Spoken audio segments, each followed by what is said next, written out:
Bismillahirrahmanirrahim. Alhamdulillah wassalatu wassalamu ala sayyidi Rasulillah wa ala alihi wa sahbihi ajma'in.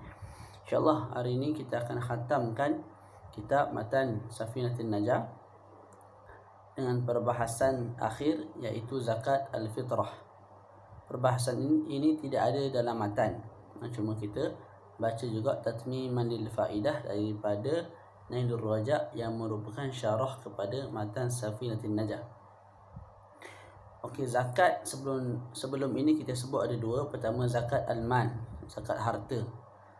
Di bawah zakat harta tu ada banyak jenis lah. Zakat al-naqdain, zakat al-tijarah, zakat al-ma'asyarat, zakat al-na'am, zakat al-ma'adin, al-rikaz. Kemudian yang kedua ialah zakat al-badan, yang dinamakan juga sebagai zakat al-fitri, yang kita akan bincang pada kali ini. Okay, kita wajib keluar zakat fitrah dengan beberapa syarat yang kita akan bincang. Okay, kita nak keluar tu banyak mana? Satu sa', satu gantang, gantang. Satu gantang ni 4 cupok. Satu cupok dalam lebih kurang 650 gram. Jadi kalau satu gantang 4 cupok, 4 darab 650 lebih kurang 2.6 kilogram. 2.6 kilogram. Mudah-mudahnya 3 kilogram lah. Ada nak ihtiyat.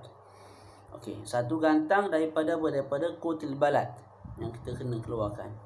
Kutil balad ini ialah makanan asasi di kawasan kita. Malaysia, makanan asasinya ialah nasi. Jadi kita keluarkan beras seberat 2.6 kilogram.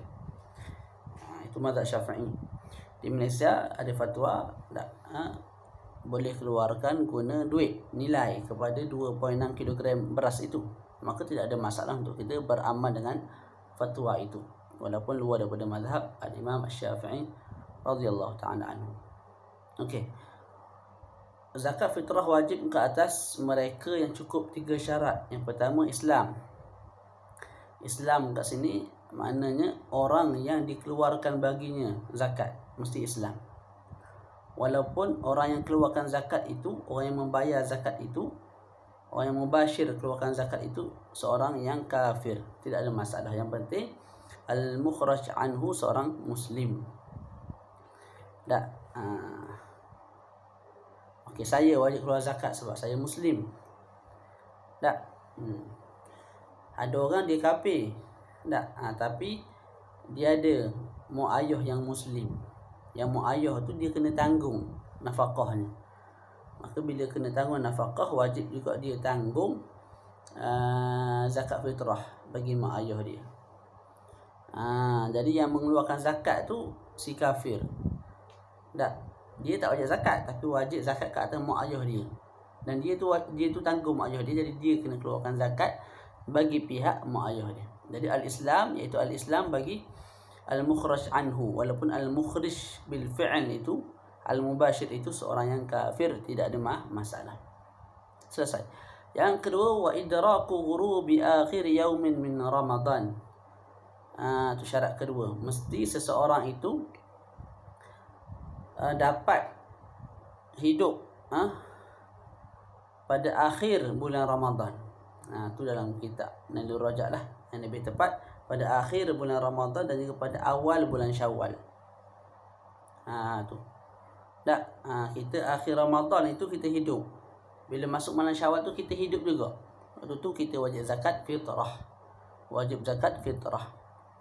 Mereka yang dapat satu bahagian sahaja tak wajib zakat fitrah. Contohnya, seseorang tu mati pada akhir bulan Ramadan, belum sempat masuk Syawal dia mati, tak wajib zakat fitrah. Ataupun seseorang tu lahir pada malam raya, jadi dia tak sempat untuk merasa Ramadan, juga tak wajib zakat fitrah. Berbeza kalau budak tu lahir pada akhir Ramadan. Bila lahir akhir Ramadan, jadi dia sempat Ramadan, lepas tu masuk Syawal, dia sempat Syawal. Tak. Jadi ketika itu wajib bagi baby tu zakat. Maknanya ayah dia kena keluarkan zakat bagi pihak dia. Boleh. Itu syarat kedua, mesti seseorang itu hidup dan sempat untuk merasa akhir Ramadan dan juga awal Syawal, walaupun sekejap. Akhir Ramadan, lepas tu malam Syawal dan takbir raya dalam pukul 2 pagi ke 12 tengah malam ke, tak ada mati, wajib zakat juga. Yang ketiga, wa wujudu ma yaftulu an mu'natihi wa mu'nati man tajibu alaihi mu'natuhu lailatul 'aid wa yaumah, wa an dasti thawbin yaliqu bih, wa an maskanin wa khadimin yahtaju ilaih. Yang ketiga, syarat yang ketiga ialah dia seseorang tu mempunyai lebihan harta, lebihan daripada keperluan diri dia dan juga keperluan orang-orang yang dia wajib tanggung. Lailatul 'aid wa yaumah. Contoh saya, keperluan saya dan keperluan anak saya 2 orang dan isteri saya seorang. Lailatul 'aid wa yaumah, malam raya dan juga pagi raya. Pagi raya maknanya pagi raya hari pertama. Malam raya maksud dia kat sini ialah malam raya kedua. Dalam Islam mula dengan malam dulu. Malam ni malam raya pertama. Esok pagi raya pertama. Lepas tu malam raya kedua. Esok pagi raya kedua. Maksud Lailatul 'aid wa yaumah kat sini ialah pagi raya pertama dan juga malam raya kedua. Bukan malam raya pertama, tak, malam raya kedua. Itu maksud Lailatul 'aid wa yaumah. Jadi saya keperluan saya, anak-anak semua dan isteri, untuk sehari semalam hari raya perlu dalam RM100 contoh. Dalam bank ada dalam RM1,000, RM2,000, ada lebih lah. Wa anda istithawbin yaliqu bihi, dalam masa sama saya dah ada pakaian, isteri dah ada pakaian. Istithawbin ni pakaian harian lah. Pakaian harian, pakaian biasa. Anak dah ada pakaian. Wa al-maskanin, lebihan daripada rumah, maknanya dah ada rumah dah. Wa khadimin, dah ada orang gaji. Kalau kami ni jenis perlu kepada orang gaji. Lebih semua tu, dah keperluan untuk orang gajinya, untuk rumahnya, untuk pakaiannya, dah ada lagi simpanan dalam RM200,000 contohlah. Tu tak betul tu RM200,000 tu. Saya tak ada duit banyak tu. Okey, jadinya ada lebihan RM1,000, RM2,000 dalam bank tak? Keperluan sehari semalam tu RM100. Ada lebih, wajib keluar zakat. Ada orang boleh jadi keperluan seharian dia untuk anak-anak dia, pakaian apa semua tu dalam RM50. Dalam bank dia RM100, wajib keluar zakat. Walaupun dalam bank ada RM100 saja, walaupun dalam bank tu lebihan tu, sama dalam bank ataupun kat tangan lah, tak, RM100 sahaja lebihan. Tolak RM50 untuk keperluan sehari semalam, hari raya dan pagi raya. Tak, wajib juga zakat.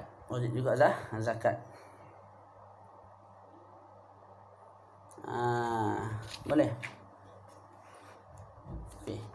Wa kama tajibu 'ala syakhsi an nafsih, sebagaimana wajib ke atas seseorang mengeluarkan zakat bagi dirinya, wajib juga dia keluarkan zakat bagi orang yang dia tanggung. Macam tadilah, saya tanggung isteri saya, anak saya 2 orang. Tak, contoh saya tak tanggung pula mak ayah saya miskin, tak ada duit, tak ada nafkah, saya tanggung mereka. Tak, ketika itu saya wajib keluarkan zakat untuk anak saya 2 orang tu, untuk isteri seorang lagi setakat ni. Lepas tu untuk mak ayah, wajib saya keluarkan zakat bagi pihak mereka. Itu kalau saya tanggung lah. Sekarang saya tak tanggung mak ayah saya, tak, mereka dah ada dah sedikit duit untuk kehidupan mereka, jadi tak wajib saya keluarkan zakat untuk pihak mereka.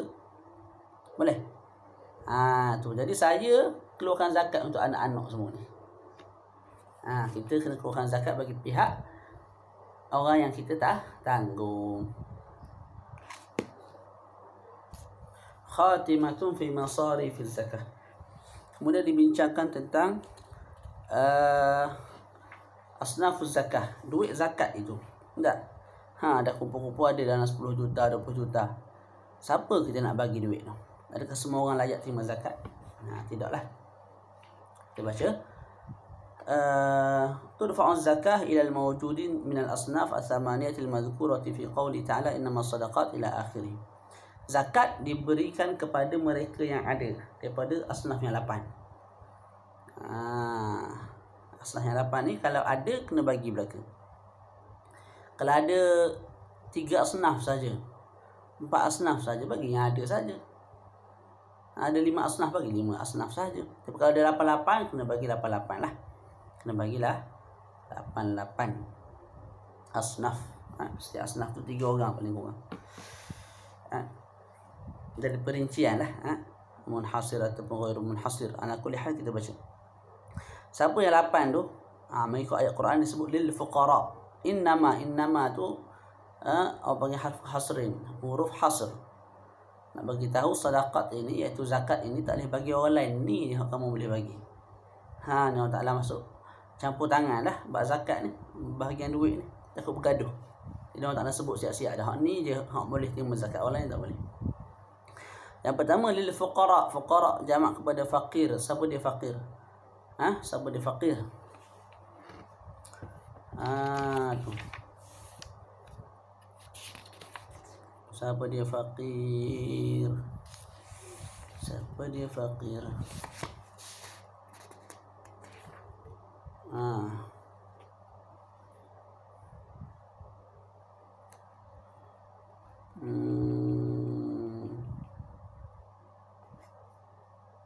Okey. Fakir kita baca sini je lah. Man la mala lahu wa la kasba yaqa'u mawqi'an min kifayatihi. Fakir ialah mereka yang tidak ada harta dan tidak ada pekerjaan yang boleh cover mereka punya keperluan. Keperluan.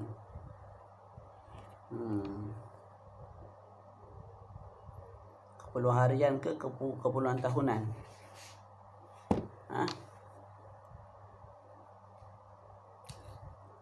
Keperluan tahunan. Baca wal murad alla yakfihi lil umril ghalib. Keperluan tahunan. Jadi fakir ialah mereka tidak ada harta dan juga tidak ada kerja yang boleh cover keperluan tahunan mereka. Seperti mana mereka yang perlu kepada duit untuk dirinya dan untuk mereka orang yang ditanggung. Perlu berapa? Perlu 10. Tak. Tapi dia hanya dapat berapa? Dapat 4. Jadi 4 tu kurang daripada 5. 4 itu kurang daripada 5. Itu kita panggil fakir. Perlu 10 tapi dapat bawah daripada separuh, iaitu 4, 3. Tak. Itu kita panggil fakir. Lepas tu kalau fakir nak buat lagu mana puak ni? Kita nak bagi apa? Ada perincian. Kalau dia tu jenis muktasiban biharfah. Kalau dia tu jenis muktasiban biharfah. Bekerja. Pandai kerja. Kerja apa? Kerja yang berbentuk harfah, yang menggunakan tangan. Boleh jadi menjahit, melukis, dan membatik dan sebagainya. Ketika itu kita bagi duit kepada dia untuk dia beli alat-alat menjahit. Contoh alat menjahit, keperluan asas apa semua tu 10,000. Kita bagi 10,000 untuk dia beli barang-barang tu. Tak.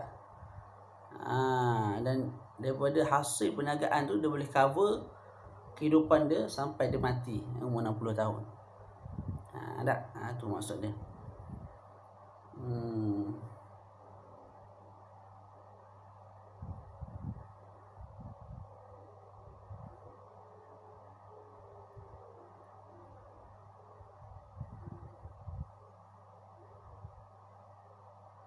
Ataupun dia tu kerja bisnes, kita bagi duit kepada dia untuk dia beli barang-barang yang dia nak buat bisnes. Sekira-kira keuntungan yang dia akan dapat nanti boleh cover kehidupan dia sampai dia mati. Sebelum umur 60 tahun lah. Ghalibnya manusia ni mati umur 60 tahun. Jadi lagu tu 58, 60 kan. Okey. 62, 64. Jadinya kita bagi dia dalam 50,000. Contoh dia nak jual handset, ataupun dalam 30,000 dia nak jual baju. Dan kita kena pastikan bisnes dia tu berjaya dan boleh cover kehidupan dia sampai dah dia berumur 60 tahun. Mana sampai umur al-ghalib. Umur ghalib manusia mati dalam 60 tahun gitulah. Boleh. Itu kalau pandai kerja. Ada orang tak pandai kerja. Boleh jadi sebab kudung tangan, kudung kaki, pula lepas tu tak ada duit, fakir tak. Ketika itu kita belikan untuknya akar. Akar ni rumah ataupun tanah. Kita sebut rumah lah mudah. Kita beli rumah sebuah ke dia. Rumah ni kita bagi dia. Jangan bagi dia jual, tak. Kita bagi dia sewa kepada orang lain. Contoh sewa dapatlah dalam 600 sebulan, 700 sebulan. Tak. Kita bagi boleh 2 buah biji rumah. Dia dapatlah 1000 lebih sebulan. Ataupun jenis mahal sikit dapat 1000 sebulan ke. Sebuah rumah dapat 1000, jadi 2 buah dapatlah RM2,000. Jadi RM2,000 tu dia cover hidup dia selama sebulan. Bulan depan pun sama, bulan depan pun sama. Boleh. Jadi dia tak meminta dah kepada orang lain sebab dia dah ada duit hasil daripada rumah dia yang dia sewa. Rumah tu siapa bagi daripada duit zakat, kita belikan untuk dia. Ni dalam kitab fiqh sebut lagu tu. Praktikal memang tak buat lagu ni lah. Kalau buat lagu ni puas pula. Itu boleh rujuk pihak yang berwajib. Tapi maqasidu az-zakah itu, kita nak jadikan orang yang miskin kaya, dan orang itu pula akan keluarkan zakat. Bukan dia je setiap tahun dapat zakat. Hari ni dia, esok dia, lusa dia, minggu ni dia, minggu depan dia, tahun ni dia, tahun depan dia lagi, tahun 30-40 tahun sampai ke mati dapat zakat. Minta zakat sebab apa? Miskin, tak habis-habis. Tak selesai-selesai. Jadi zakat ni maqasidu az-zakah ialah nak bagi seseorang tu miskin, nak bagi seseorang yang miskin, yang fakir jadi kaya. Kemudian dia pula keluarkan zakat. Tak, bukan minta sedekah sampai ke sudah. Yang kedua yang layak terima zakat ialah miskin.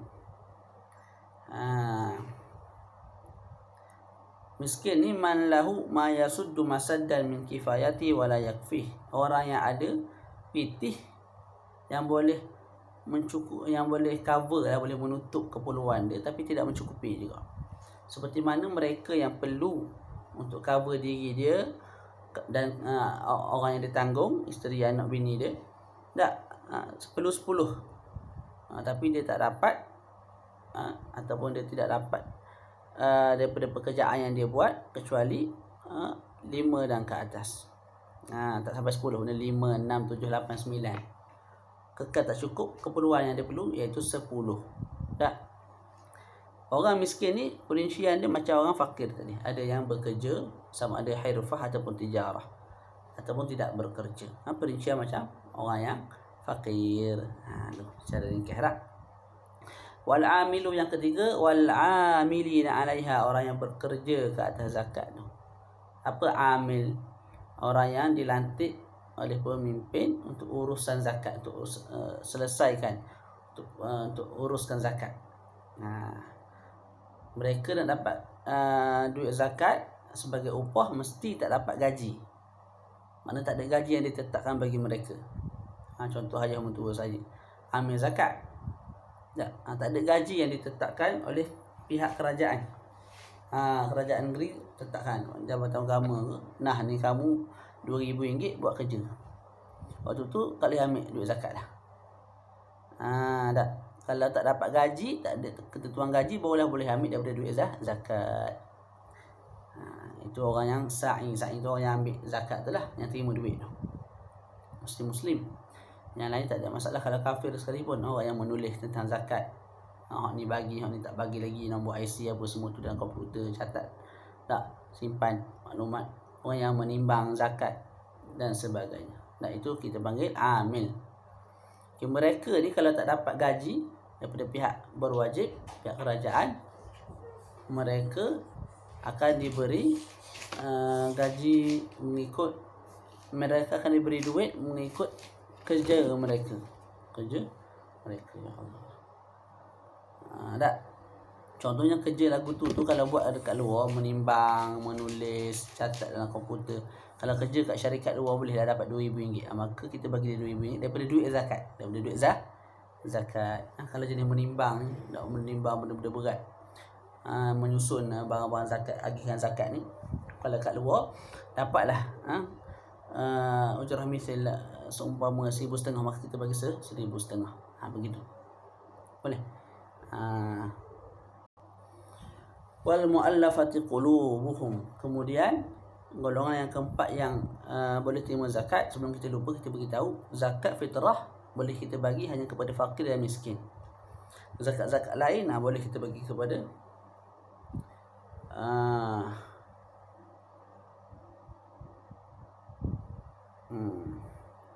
Wallahu alam. Amil ni rasa termasuk sekali. Zakat fitrah boleh bagi kepada amil juga. Tapi zakat selain daripada zakat fitrah, tak. Bolehlah kita boleh bagi kepada riqab, al-gharim, orang yang berhutang dan sebagainya. Tapi kalau zakat fitrah hanya kepada fakir miskin. Al-amil ni Allah alam, maksudnya termasuk sekali. Okey. Kemudian yang keempat disebut dalam Quran, wal muallafati qulubuhum. Muallafah ni orang yang dijinakkan hati mereka. Ada 4 jenis macam. Pertama, orang yang lemah niatnya dalam Islam. Baru peluk Islam. Bila baru peluk Islam tu rasa syak pada Islam tu masih ada, bukan rasa syak pada i'tiqad tu, tak. Kalau syak pada i'tiqad masih kafir.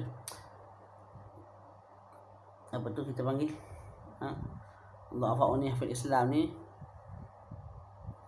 dia anggap Islam ni agama teroris, agama yang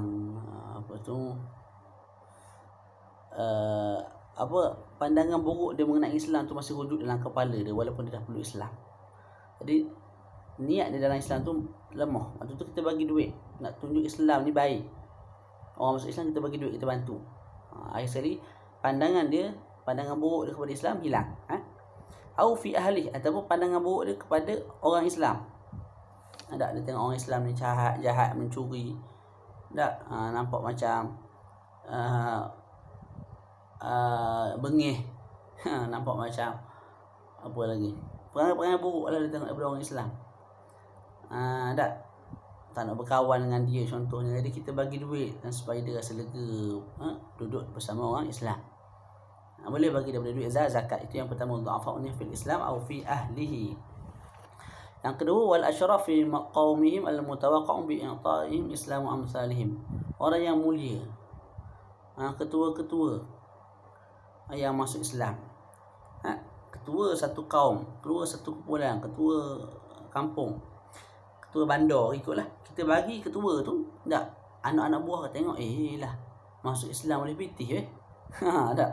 Jadi mereka pun pakat-pakat masuk Islam. Sebab apa? Tengok bos dia masuk Islam boleh pitih. Boleh 2-3 ribu. Tak, jadi pakat-pakat masuk Islam sebab nak pitih belaka. Jadi tidak ada masalah kita bagi duit zakat untuk tarik manusia kepada Islam. Boleh wa man yuqatil mani'iz zakah. Begitu juga orang yang memerangi orang yang menghalang daripada bayar zakat. Tentera yang memerangi ataupun orang yang memerangi orang-orang yang tidak mahu bayar zakat. Juga layak terima zakat.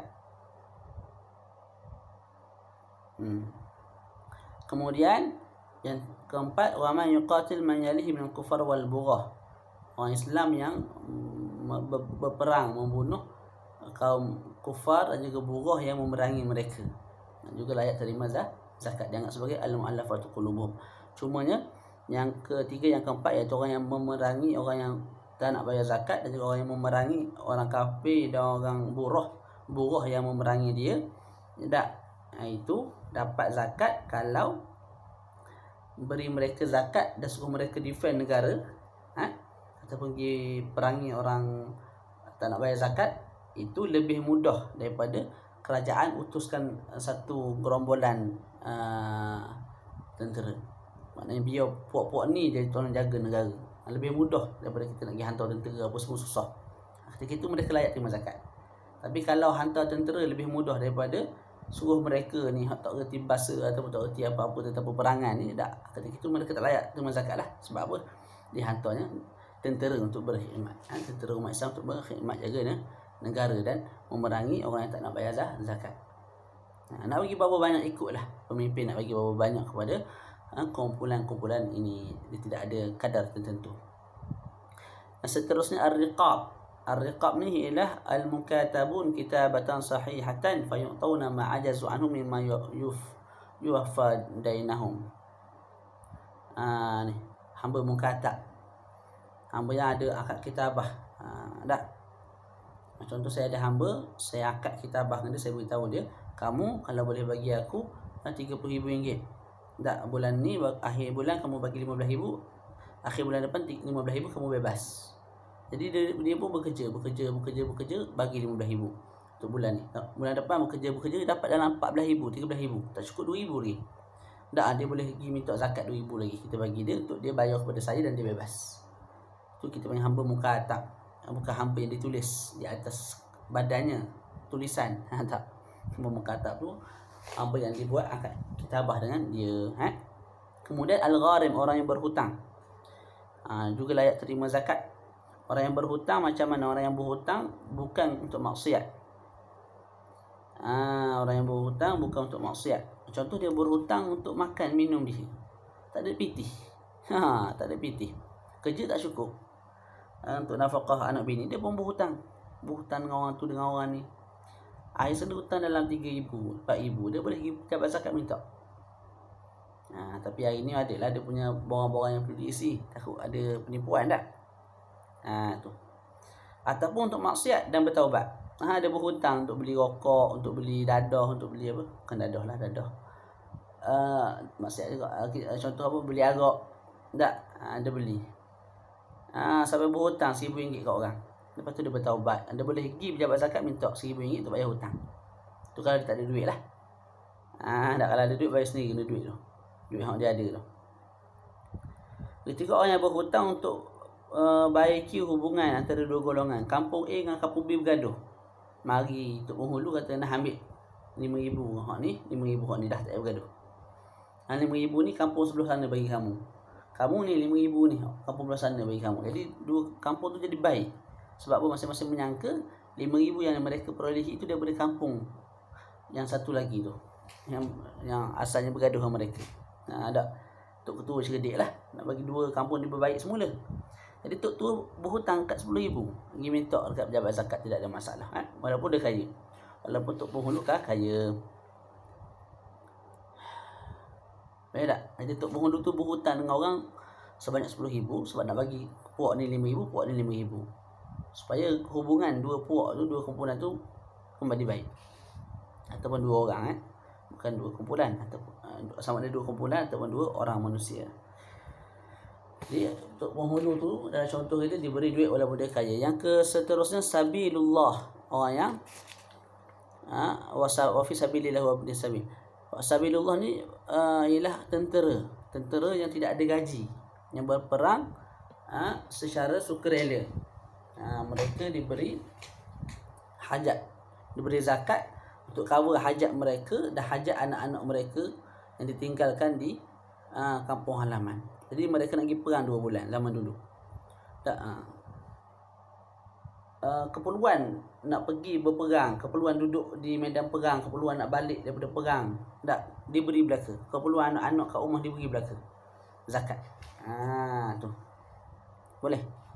Kalau safarnya panjang dan mereka tak mampu, kalau safarnya panjang ataupun safar tak panjang tapi mereka tak mampu berjalan, maka disediakan pula bagi puak-puak ni, bagi mereka ni kenderaan untuk pergi berperang. Kalau ada di antara ahli perang itu tentera, kalau ada daripada ahli perang, daripada tentera itu, mereka yang agak senang dah, tak biasalah nak bawa barang-barang kat bahu sendiri dah. Mesti ada benda, binatang tolong bawa barang-barang mereka.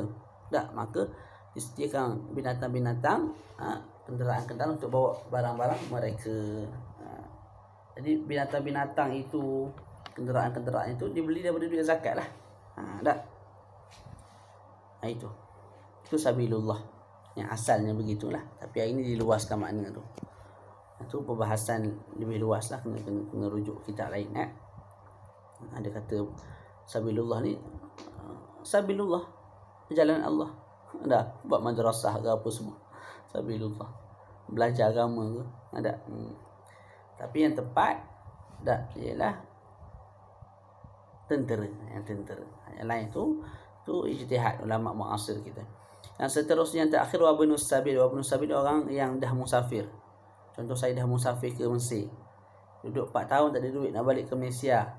Boleh saya ambil zakat dan dengan duit tu saya beli tiket balik ke Malaysia. Tak. Okey. Itu kalau saya tak ada duit langsung lah. Kalau saya ada duit, contoh kat Dubai, maka saya diberi duit untuk sampai ke Dubai saja. Daripada Dubai tu saya ambil duit saya beli pula tiket untuk ke Malaysia.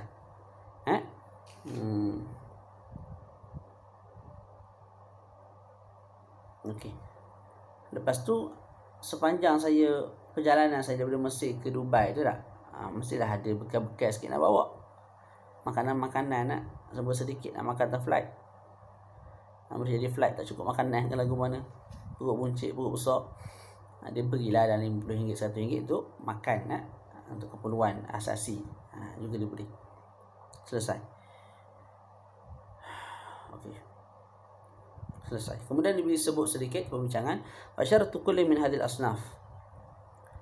Syarat bagi setiap 7 asnaf ni untuk layak terima zakat mesti sempurna beberapa syarat yang kita akan sebut. Apa kita nak bincang ni? Kita nak bincang setiap asnaf yang kita sebut ni nak terima zakat mesti cukup syarat-syarat yang kita bakal sebut ini. Ada tangan 3, 4. 3. Pertama, kena merdeka. Maka kalau hamba tak layak terima zakat.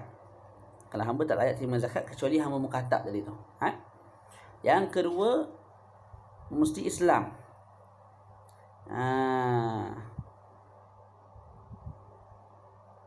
Kecuali selain daripada sa'i. Makna sa'i yang nak ambil duit secara mubashir daripada orang yang memberi, kena Islam juga. Tapi amil lain, contoh wazan, kayal, adat, orang yang kira duit, orang yang timbang beras, orang yang susun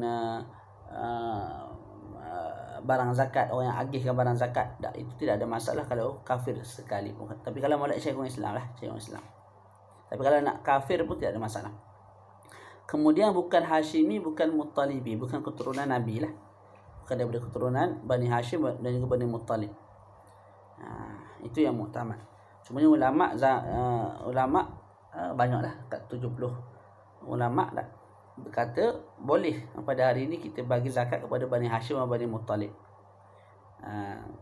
Kerana mereka dah tidak dapat lagi apa yang sepatutnya mereka dapat. Okey. Bani Hashim dan Bani Muttalib ni tak layak terima zakat sebab apa? Sebab mereka ni sebab dua. Pertama, sebab zakat ni ialah ausah. Ausah ni kotoran lah bagi harta seseorang. Saya buat keluar zakat dia kotoran daripada harta saya. Jadi keturunan Nabi tak layak terima benda-benda kotor ni. Itu satu alasan dia. Yang kedua ialah sebab mereka iaitu keluarga Nabi ni dah dapat khumusul khumus. Harta ghanimah dibagi 5, satu bahagian daripada 5 tu yang mereka akan dapat duit daripada situ, daripada ghanimah lah. Jadi mereka dah kaya, dah dapat daripada situ, jadi tak perlu berzakat. Jadi hari ni dua sebab yang menyebabkan mereka ni tak layak terima zakat sudah tidak ada, hanya ada dengan satu je, iaitu apa? Ausakhun nas. Zakat itu ialah ausakhun nas. Tapi mereka tak dapat duit daripada ghanimah, harta rampasan perang, untuk cover kehidupan mereka. Dan dikatakan wajuz'u illah laysa bi'illah. Sebahagian daripada illah tidak dianggap sebagai illah. Jadi illah mereka tak dapat zakat dua. Murakkabatu min syai'ain. Pertama, li'anna zakata awsakhun nas wa hum munazzahun an awsakhin nas. Yang kedua apa dia? Yang kedua ialah istighna'uhum bi khumusil khumus min al-ghanimah. Jadi dua. Bila satu sahaja ada, iaitu awsakhun nas, satu lagi tak ada. Jadi ilah untuk dihalangnya mereka terima zakatnya ada satu. Wa juz'ul illah laisa bi'illah. Maka illah tu tak ada lah, seolah-olah begitu. Sebagian illah tidak dianggap sebagai illah yang cukup, illah yang penuh. Jadi mereka boleh juga terima zakat. Okey. Penutup disebut sikit kat sini. Wajib kita bagi semua yang ada daripada puak-puak atau daripada asnaf yang 8 ni.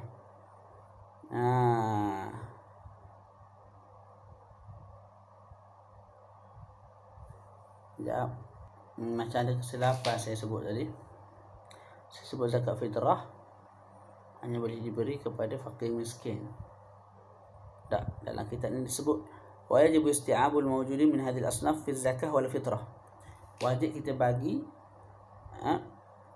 kepada setiap golongan yang ada. Mana kalau ada 8 golongan, kita kena bagi ke 8 itu. Sama ada zakat itu zakat fitrah ataupun zakat mal. Dalam Basyrul Karim juga disebut begitu. Faslun wajibu sarfu zakah walau fitratan ila al-mawjudin min al-asnaf as-samaniyah. Wajib agihkan zakat walaupun zakat fitrah kepada yang ada daripada 8 golongan ini. Mana kalau ada 8 golongan, wajib kita bagi 8 golongan. Sama ada zakat itu zakat fitrah ataupun zakat al-mal. Zakat al-mal. Tu. Boleh. Nakhtar Jadi apa yang saya sebut mula-mula tadi itu salah. Allah Alam kalau ada pendapat. Maksudnya saya pernah baca benda tu. Zakat fitrah ni kata silap untuk orang fakir miskin sahaja. Tapi disebut dalam kitab ni fi zakah wal fitrah. Dalam Basyrul Karim pun sama. Jadi kita ambil ada dalam kitab dululah yang yakin duduk depan mata ni. Zakat fitrah ataupun zakat al-mal wajib kita bagi kepada golongan yang 8 ini kalau 8 golongan itu ada. Kalau tak ada 8 golongan, contoh ada 5, bagi ke 5 golongan je, ada 4 bagi 4 golongan saja. Cumanya ada fatwa daripada Imam Ibn Ujail al-Asbahi dan juga pandangan kebanyakan ulama mutaakhirin, mereka kata boleh bagi satu golongan sahaja. Nak bagi satu golongan saja tak ada masalah. Kita bagi fakir saja, miskin saja tak ada masalah. Walaupun golongan lain masih ada. Lepas tu boleh pindahkan zakat. Itu pandangan lah. Yang sepatutnya muktamad tak ada pindah zakat. Nah, kalau kita kerja di situ, duit kita ada kat situ, kena bagi kat kawasan tu lah zakat kita. Zakat fitrah. Tak? Zakat al-mal sekalipun. Tapi fatwa Ibn Ujail kata boleh pindah zakat. Maknanya kalau kita kerja kat situ, duit kita ada kat situ, kita bayar tempat lain, boleh? Ada pendapat kata boleh. Dan mengikut fatwa Imam Ibn Ujail juga, tak boleh kita bagi walaupun pada satu orang. Jadi kita ambil satu golongan itu fakir miskin, kita cari seorang saja fakir miskin, kita bagi kat dia. Tak? Boleh, tidak ada masalah. Itu fatwa lah. Kalau ikut pendapat yang muktamad, kena bagi semua golongan daripada 8 golongan. Kalau 8 itu ada, dan setiap golongan tu paling kurang kena bagi 3 orang. 3 orang. Tu.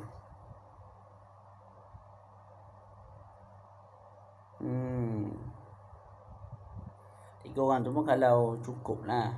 Duit zakat tu ada 500, RM1,000, maka bagi 3. Tak, tapi kalau duit zakat ada berapa sen sangat lah. Kalau bagi 3, jadi sikit sangat, tak cukup untuk cover setiap orang tu. Bagilah seorang, tidak ada masalah. Guna pendapat Imam Ibn Ujail. InsyaAllah lah dalam kitab yang akan datang, iaitu Muqaddimah Hadramiyah, kita akan perluaskan perbahasan. Sekarang ni saya pun tak nak luaskan sangat, sebab kita baca matan Safinah sahaja. Okey. Fa yajuzu taqlidu haula fi dhalik. Maka boleh kita taklid Imam Ibn Ujail dan kebanyakan ulama mutaakhirin pada perkara tadi, iaitu pada perkara harus kita bagi satu sinf sahaja, satu sinfin sahaja, iaitu fuqara masalah. Daripada fuqara tu pula kita bagi seorang sahaja daripada fuqara. Man duit 1,000 tu bagi dia seorang, boleh? Tu kalau ikut fatwa ni. Kita boleh pindah zakat, boleh? Kalau ikut fatwa ni. Selesai kat situ. Boleh tak? Mana walhasil ada sini tak? Tak apa, nanti kita akan baca nanti ni.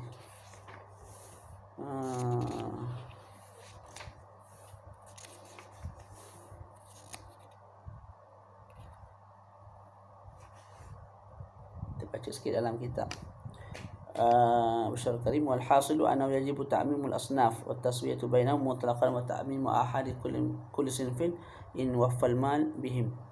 التسوية بينهم إن تساوت حاجاتهم حيث قسم الإمام مطلقا أو المالك وانحصروا في ثلاثة مطلقا أو في أكثر ووفت بحاجاتهم ويملكونها بقدر حاجاتهم.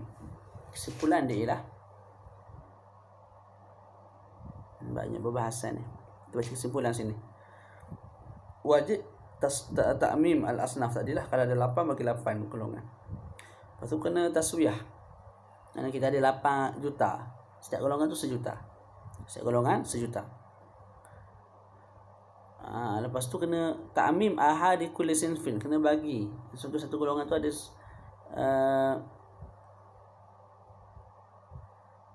wa ta'mim ahad kulli sinfin in wafal mal bihim, wa ta'mim ahadi kulli sinfin in wafal mal bihim. Setiap golongan tu contohnya al-gharim ada 700 orang, kena bagi 1 juta tu kepada 700 orang tu, bahagi ikut keperluan masing-masing lah. Ada orang bagi RM10, ada RM300, ada ada RM2,000, ada RM1,000, ikut keperluan masing-masing.